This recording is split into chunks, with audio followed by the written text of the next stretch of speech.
el testu col que ganó el Premio Edasa de Narratives Històriques 2025, avérase a les aventures de Sancha Asuera y les capitanes de Pelayo pa purrir una mirada en femenín a los orígenes del Reino de Asturias.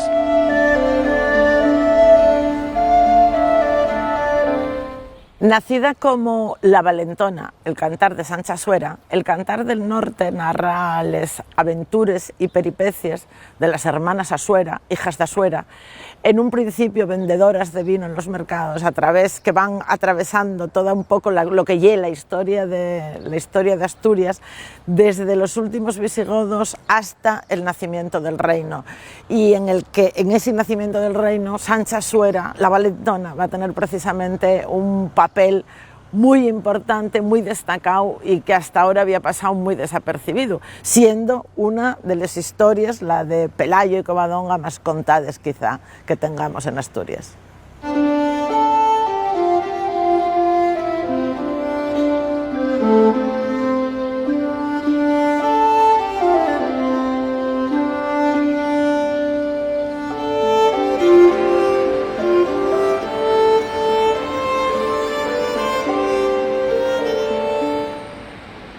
Las hermanas Asuera viven de vender vino por los mercados, pero llega un momento en que, dadas las peculiares características de Sancha, La Valentona acaba compitiendo por apuestas en los cercaos.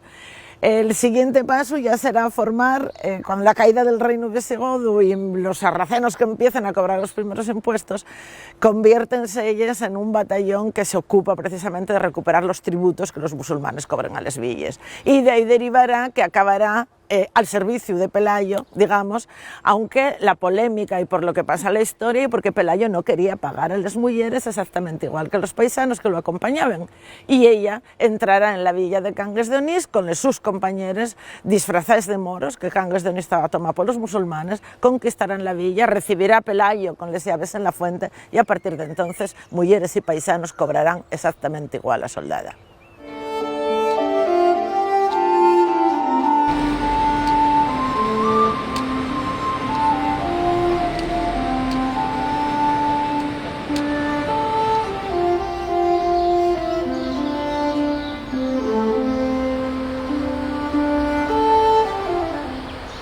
En 1622, Luis de Valdés, clérigo avilesino, escribe un manuscrito con las Memorias de Asturias, que luego reeditará el padre Patac, ¿no?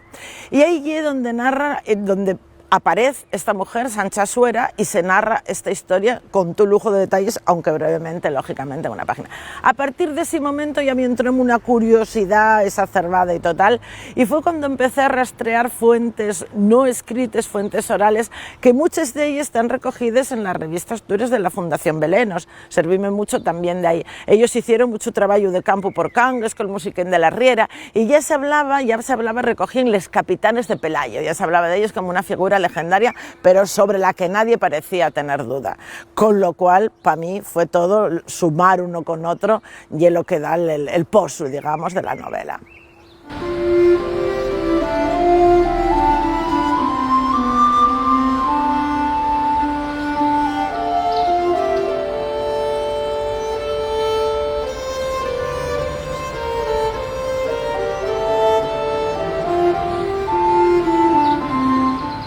La religión tiene un papel fundamental y clave en la novela, porque hay que partir de una base.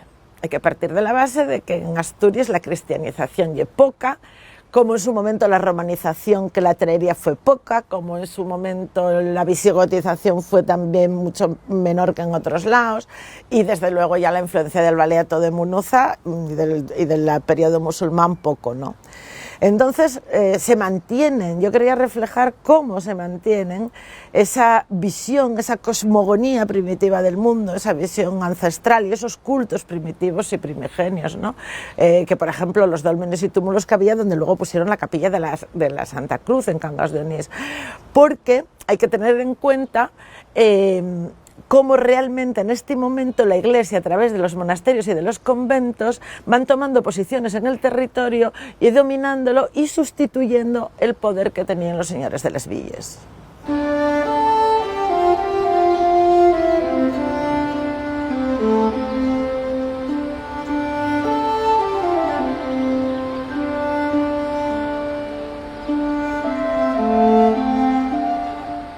Hay que tener en cuenta que en realidad Pelayo aparece 200 años después de su supuesta existencia.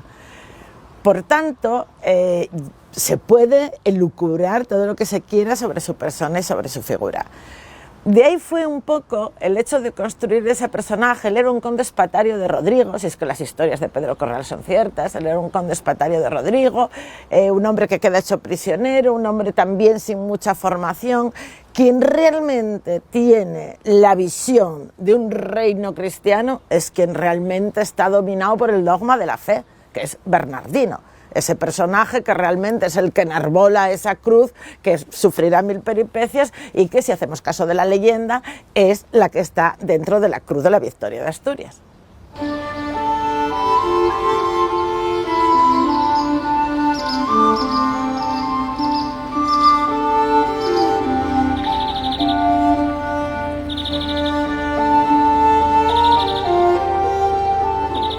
Partimos de una base.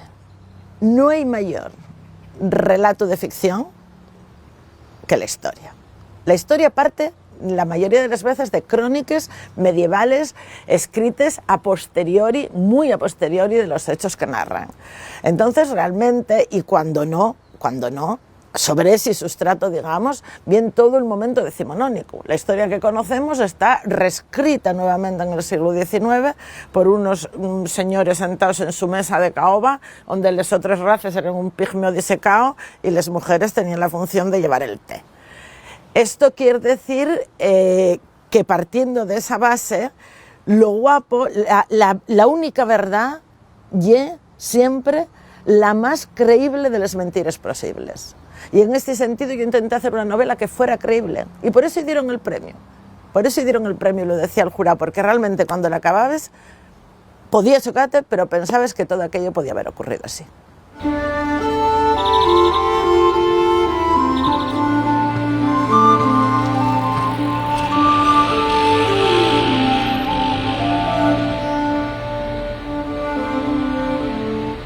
Y es curioso cómo, no existiendo más presencia de Sancha Suera que la que se contempla en las Memorias de Asturias, en toda la zona del Oriente se hablara siempre de los capitanes de Pelayo. Los capitanes de Pelayo era algo común, incluso se mencionaban algunos de los nombres que recogen la novela, ¿no? Capitón, Aguiletona.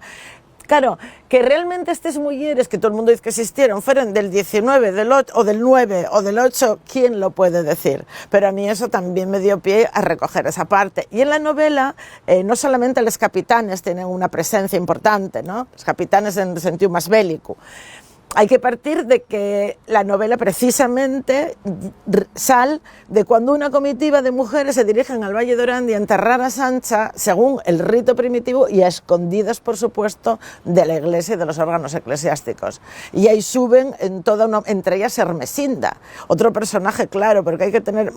Estrabón ha hablado del matriarcado en Asturias, ¿no? Pero es que toda la herencia pelagiana se va a transmitir por vía matrilineal, a través de Hermesinda y Edosinda, que son las que van, digamos, a legitimar el reino. Por tanto, las mujeres tienen un papel fundamental, como siempre en la historia, a través de todo el proceso de creación del reino.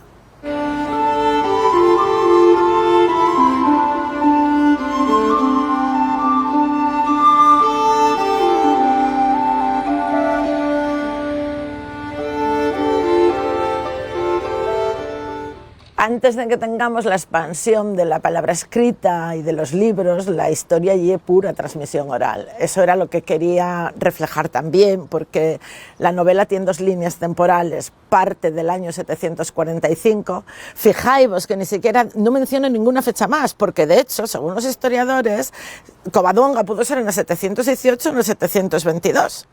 Entonces, yo eso lo dejo, como ella está narrando desde el año 745 y tampoco había por qué tener aquel control del tiempo, no se pone en absoluto eso.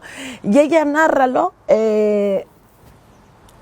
hay una línea temporal que ella, y otra son los recuerdos. Ella siempre quiso ser trovadora, digamos, que está haciendo el espectáculo de su vida en el momento en que entierra a Sancha.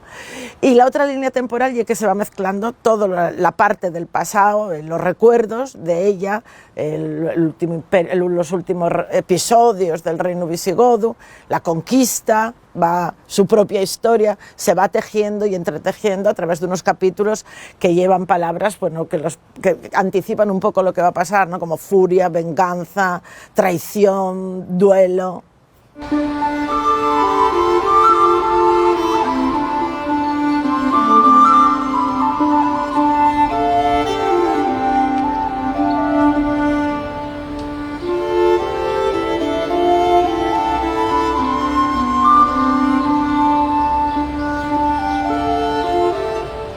En el norte hay dos, partiendo de la historia leyenda, ¿no? Tenemos por un lado Asturias y por el otro Cantabria.